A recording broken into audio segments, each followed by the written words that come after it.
Hello, fiendlings. How the hell are you? After moving a relative for the third time this year, I managed to snag a great recliner that was headed for the dump. The good news is that it's awesome and I can fall asleep in it while watching hockey. The bad news? Both cats have claimed it. Instead of just having Shadow sitting in it, Rogue bullies his way onto the cushion, lies up against Shadow despite his constant hissing, and snuggles with his less than abused brother. It's quite the ballet to watch as Rogue figures out how he can fit himself in there without knocking Shadow around too much. In short, Rogue is a baby brother, also bigger than Shadow, who loves to be wherever his older bro is. Too bad his older sibling is less than happy about the idea. So while I do have a new recliner, I often have to pick up a cat to use it. Such is my life. They steal my chair, my bed, and now my recliner. Little thieves. If they weren't cute, I'd show them the door. No, I wouldn't, but it sounded good, right? I began working on the new book this week, and so I created the soundtrack for the year 1983. I had hoped old age amnesia would have put these songs out of my mind, but sure enough, I knew every one of them that was in a certain list. Once I put the soundtrack together and started listening, I found myself singing along and back in my childhood bedroom with the radio coming through tinny speakers. Why 1983, you ask? Well, that's when the new book is set. And why would I want to set a book back in that time frame? Part nostalgia and part laziness. In truth, the story I have in mind wouldn't work today. Too many satellites, too many cell phones, and too damn many drones out there. That's all I'll say on that subject, for now. In case you missed it, Neptune Scars has finished, and I'll be starting up the Medusa Zone in its place, beginning next week. After that, we'll see what's next. And now it's time to figure out what Shauna and the animals are up to. Be safe, have a great weekend, and we'll talk again real soon. Here's episode 13 of The Black, Oceania. Chapter 23. M2 had lingered in the depths not to hide, but to feed. As large as it was, the creature could easily feel the presence of life, having integrated those sensory organs into its fins and belly. It traveled beyond the reef and deeper into the ocean. Another reef, neither as large nor as magnificent as the one further inland, presented itself as a convenient smorgasbord, and M2 devoured the coral colonies with gusto, leaving only their skeletons behind. M2 could have dissolved those as well, digesting the aragonite nearly as quickly as the collagen-based bones of a human being, but it wanted readouts. M2 was planning for failure. After scouring the ocean floor and finding no morsels apart from an unlucky eel or crustacean, M2 headed toward the ship. It swam cautiously, even though it felt the danger of light coming, the bad thing it had to hide from. It extruded flexible eye stalks from beside its maw, belly, and flanks. Remembering how the ship's skin had easily destroyed its thin shell, not to mention the flashes that made M2 explode, M2 transformed each particle of its inner shell into a firm but pliant material similar to graphite. The layers bonded together, creating a single stratum that would slow any object that cracked its hardened exterior. M2 began the same process again, but this time instead of a graphite analog, it secreted another type of carbon entirely, the outer layers forming tetrahedral lattices. M2 continued scouring the ocean, its morphology constantly under change as it approached the ship. By the time it was within 50 meters of Keko, it had added dozens of layers of armor to portions of its extruded anatomy. Rags snapped herself out of another fugue. She'd been sleeping while walking her line, or at least that's what it seemed like. One minute, reality was one way. The next, wobbly and skewed. Rags waved to Harper and returned her gaze to the water while her skin tingled with tension. If she could see the ocean floor and make out details, she'd feel better about possibly going into the drink. She considered whether or not to have Kojo, Sinclair, and Harper all suit up and get air tanks just in case. No telling what M2 would try next. Perhaps snake its tentacles over the side so it could pull unwary humans overboard? The very thought made her shiver. The sight of that creepy eye stalk peering at her from the massive, misshapen creature filled her mind. She felt something give there, as if sanity were made of an incredibly strong adhesive to hold reality together, and the solvent was slowly burning through its chemical bonds. No, she said to herself, and pushed the memory away. She closed her eyes, shook her head hard, and opened them again. For just a moment, her blurry vision caught sight of something moving near the aft. She rubbed at her eyes, and when she opened them again, the lights continued staring into the depths like sentinels. Nothing there. nothing apart from the churn of water from the maneuvering engines. Still, she stared hard at the spot, waiting for something to move. After 30 seconds, she turned and looked for Harper. The older woman stood midships, her rifle casually pointed out to sea, a free hand hovering near the grenades in her belt. Rags called out to her. "Hey, Harper, thought I saw something."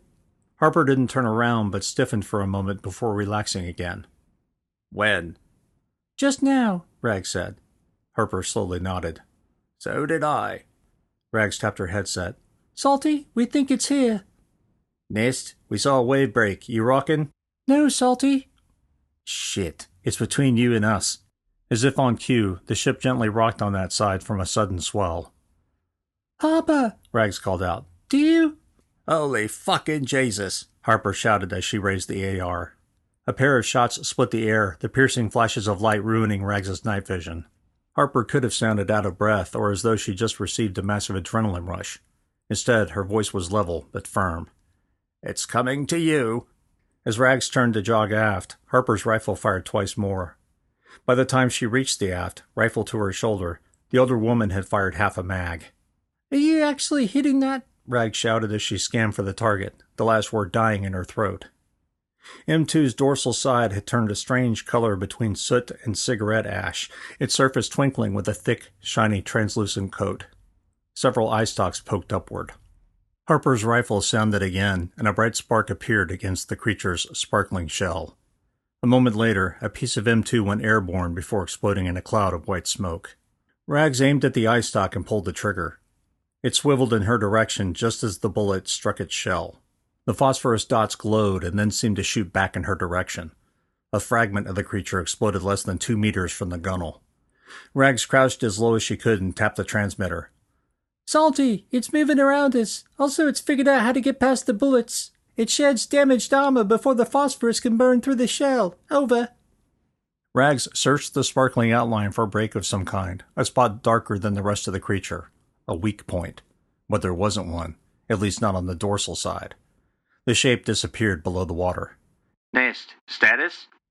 "It dove. Why didn't it reach for one of us? And why was it sparkling?" Rags asked. She pulled the mag from her weapon and checked the ammo count. Nodding to herself, she slammed it back into the rifle. "Nest, we don't know. Did the Willie P penetrate at all? Over." "No, Salty. Like I said, before it burned in, the creature shed it." She heard a tremendous splash from the bow, starboard side. "Hold, Salty!" Rags jogged forward, one hand dropping to her belt to check for the grenades. They were there, waiting to be pulled and used.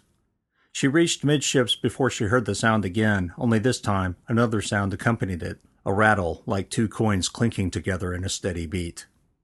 She peered over the gunwale and gripped her rifle hard. The floodlights from the midships to the bow showed the edge of a massive shape, most of it hidden in the shadows. A long, glittering tentacle reached out from the water and tapped against the ship's hull. The tentacle's base was at least a meter below the water, meaning her bullets would have almost no effect whatsoever. With that in mind, Rags aimed at the tentacle's midsection and squeezed off 3 shots. The first struck the water and fizzled out completely, while the second clipped the side of the 1/4-meter wide rectangular appendage, and a single dot of phosphorus activated at its edge. The third round struck the middle of the tentacle, the phosphorus dots coming to life. The tentacle's end, which looked like a stone club, ceased hammering against the hull and rose toward her. Rags stumbled backward, tangled her feet, and fell to the deck ass first. She rolled slightly with the momentum, doing her best not to smash her skull. While she fell backward, the club-like appendage sliced through the air where her head would have been. Rags snapped aim but didn't pull the trigger. The appendage had disappeared. The rattle near the waterline started again, but this time it was more like a squelchy sledgehammer smacking metal.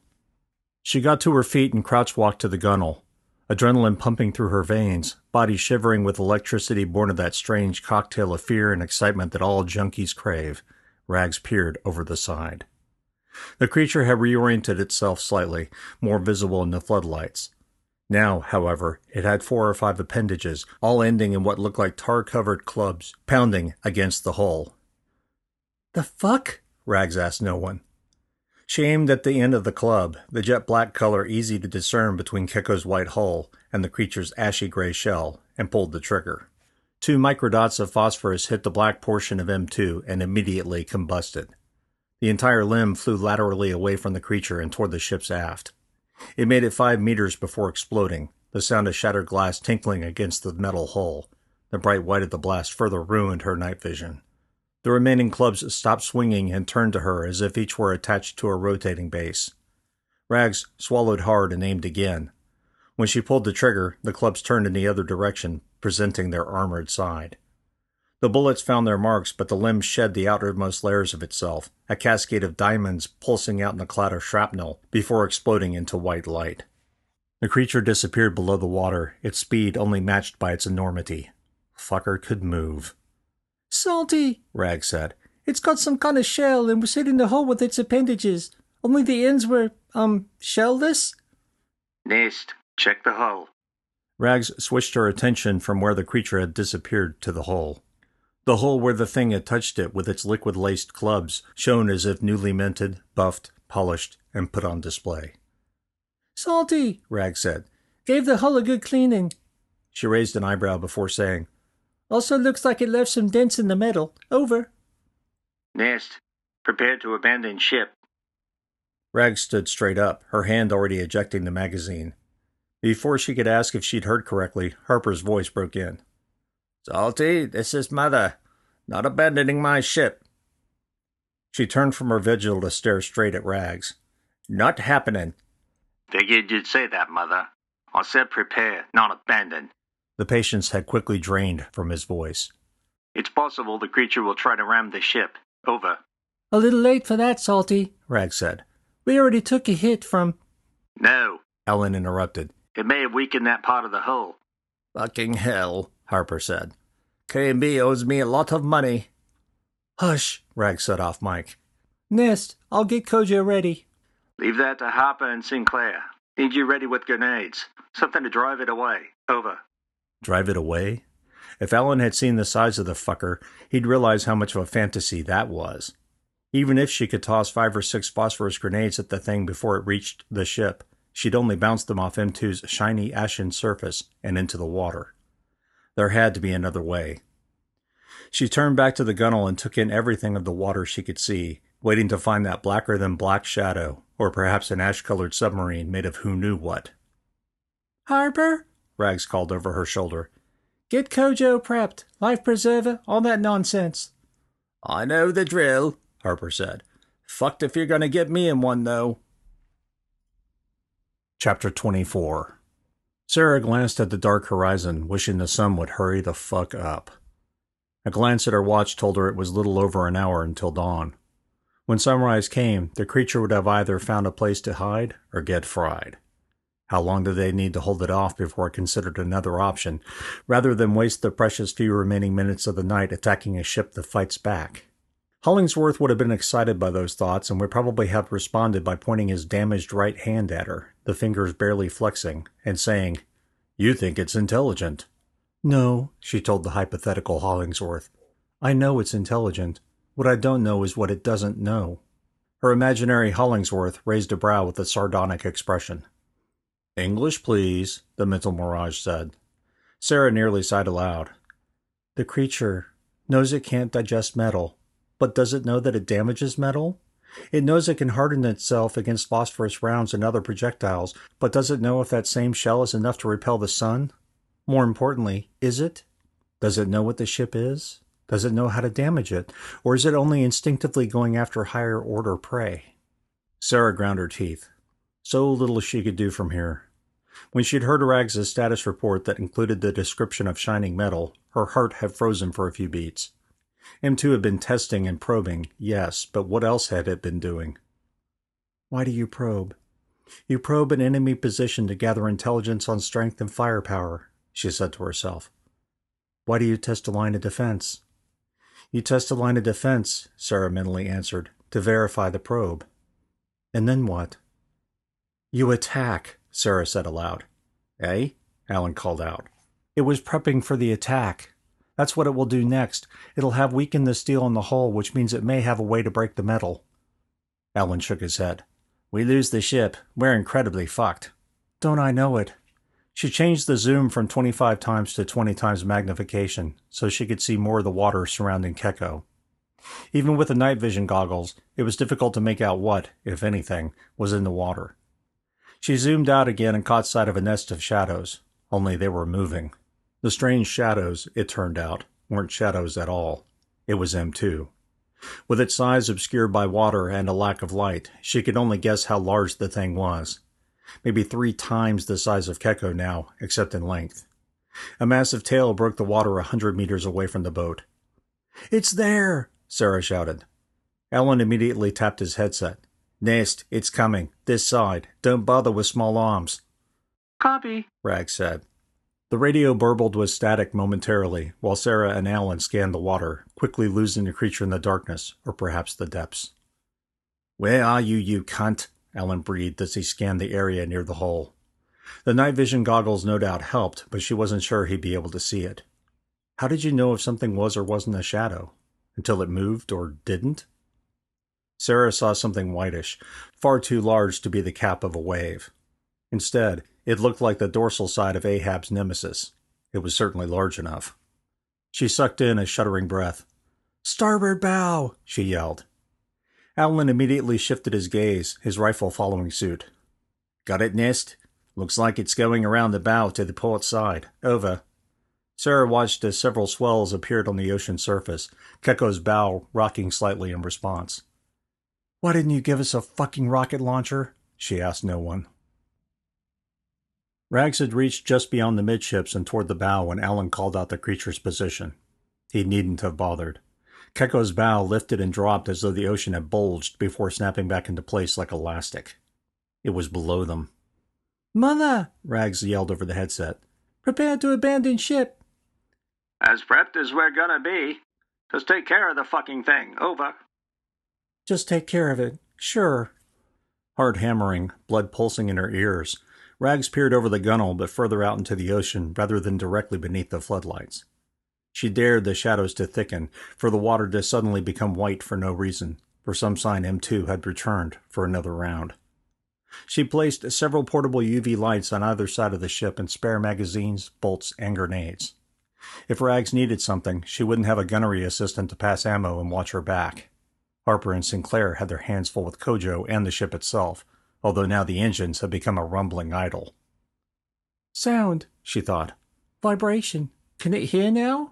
Or could it always sense vibration of some sort? Did the engines attract it?" Rags didn't know, and it didn't matter. The thing had come back, and she was pretty damn sure it was coming for a fight. Splash! Rags caught the sound and tracked it further aft. An ashen shape floated above the water before rising, pausing an instant and plunging back beneath the water's surface. The limb faded away as though it had never been there. "What the fuck?" Rags said. A moment later, she saw something rising from the ocean directly port midships and some 30 meters away. At first, she thought it was another limb reaching from the depths, or maybe the dorsal fin of a reef shark. The off-white shape continued growing, and more details suddenly became visible, including its fins and the thick hood over what served as its head. Her mind stuttered as the enormous thing broke the surface, its size still understated, as most of M2 remained beneath the water. The thing was turning away from the ship and heading further from the boat, but appeared only as though it were half there. A meter or so below the ocean surface, the creature melted into shadow. What did that mean? The hood over the creature's head had glittered like the club appendages. The difference was that the hood had a subtly irregular 3-meter-wide, slightly tapered growth that looked like the head of an ancient siege machine. "Salty," Rags said as she pulled a grenade from her belt and let her rifle drop to her side. "It's coming back. It's grown something like a hammerhead that sticks up out of the ocean." She swallowed hard. "I don't think bullets are going to do much. Over." Nest, don't bother fighting. Get out of there now, and we'll provide cover. Rags harumphed. "No point, Nest." She could already see the creature making a wide turn, most of its mass remaining below the surface, with the hammer-like growth floating just above. A massive, frothy wake spread from behind M2. "It'll be here in about 30 seconds. As she said the words, the creature broke the widest part of its turn, and she watched the glittering off-color shape orient itself to face the ship. "Mother, 20 seconds." She pulled the pin on the phosphorus grenade and held the spoon. Copy. Rags inhaled deeply and took a step closer to the gunwale. The hammer rose higher in the water, the floodlight's ambient glow making it sparkle. The creature had picked up speed and aimed for the same spot it had attacked earlier, the weak point.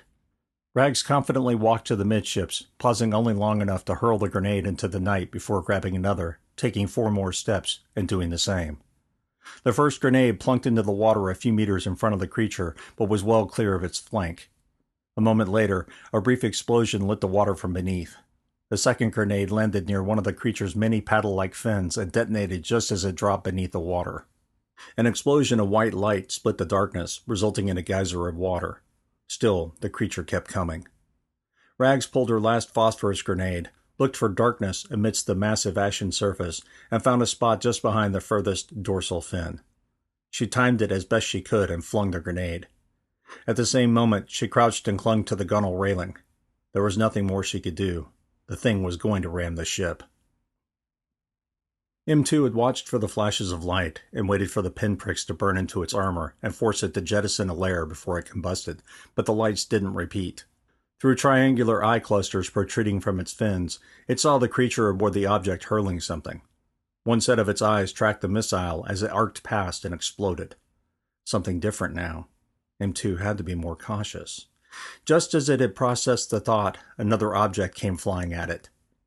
This one struck just above its pectoral cluster and detonated with a bright flash that seared and crackled against its armor. The outer layers vaporized simultaneously, but the shell held. The pectoral cluster consisted of 4 fins, each stair-stepping down to the pelvic fin and overlapping slightly. Each fin ended in a slightly different sized and shaped paddle to channel the water. Its limbs moving in concert, the creature accelerated at enormous speed. A third object flew over the side, this one thrown with much less precision and more of a prayer.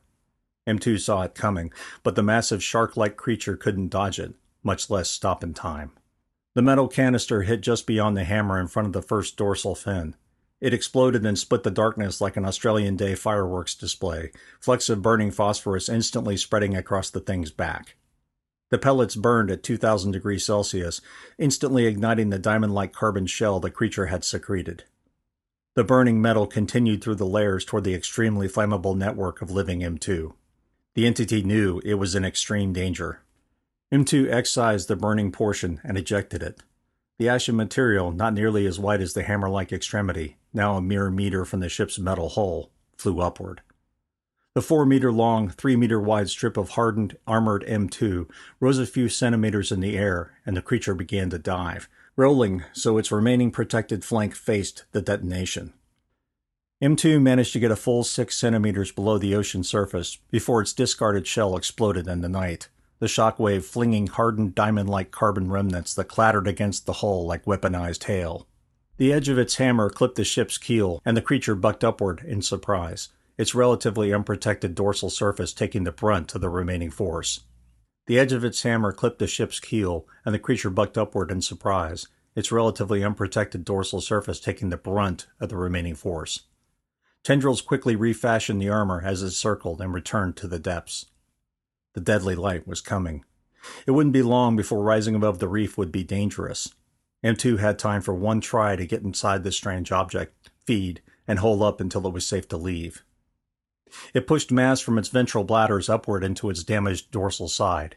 As it crystallized the outer layers and once again thickened the interior, it drained more and more of itself from the ventral side, leaving the shell thin and relatively unprotected. It was a trade-off it could live with. If it had time, it would head further into the ocean for a quick meal, replenish itself, and reinforce its shell. Instead, when it felt it had enough armor, grew new eye clusters, and reabsorbed 2 of its pectoral fins, it rose from the reef and circled beneath the ship, its whitish shadow easily visible in the dying night.